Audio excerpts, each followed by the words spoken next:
दोस्तों नमस्कार।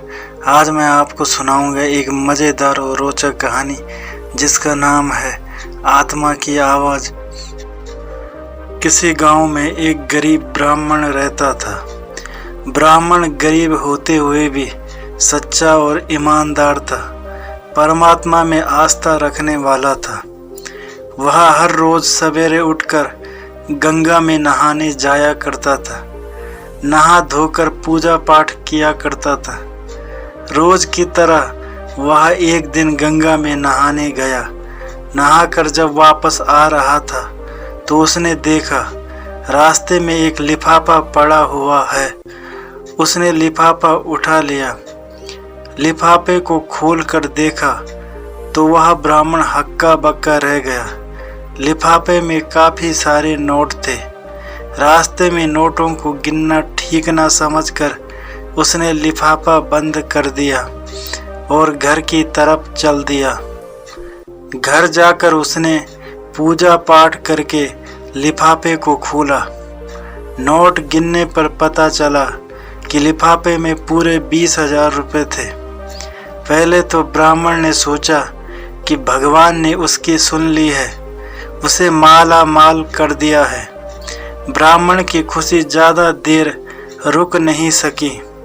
अगले ही पल उसके दिमाग में आया कि हो सकता है यह पैसे मेरे जैसे किसी गरीब के गिरे हों। शायद किसी ने अपनी बेटी की शादी के लिए जोड़ कर रखे हों। उसकी आत्मा ने आवाज़ दी कि वह इन पैसों को ग्राम प्रधान को दे आए। वह उठा और ग्राम प्रधान के घर की तरफ को चल दिया। अभी वह ग्राम प्रधान के आंगन में ही गया था। उसे लगा कोई गरीब आदमी पहले से ही ग्राम प्रधान के घर आया हुआ है। वह भी उनके पास पहुंच गया। गरीब आदमी रो रो कर प्रधान को बता रहा था कि कैसे कैसे यत्नों से उसने पैसे जोड़े थे पर कहीं रास्ते में गिर गए थे।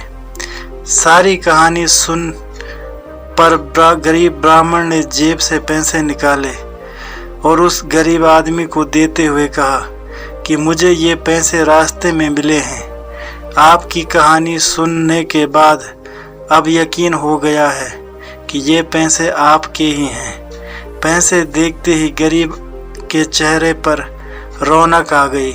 गरीब ब्राह्मण ने कहा, पैसे गिन लीजिए। गरीब आदमी ने ब्राह्मण का धन्यवाद करते हुए कहा कि पैसे तो पूरे ही हैं, इसमें से मैं आपको कुछ इनाम देना चाहता हूँ। गरीब ब्राह्मण ने कुछ भी लेने से इनकार कर दिया। ब्राह्मण अपने घर को वापस आ गया। उसको इस बात की खुशी थी कि उसकी आत्मा की आवाज़ की जीत हुई है। तो दोस्तों, ये थे आज की कहानी। उम्मीद करता हूँ आपको कहानी पसंद आई होगी। अगर आपको कहानी पसंद आए तो चैनल को सब्सक्राइब करें और बेल आइकन को प्रेस करके ऑल पर क्लिक करें। धन्यवाद।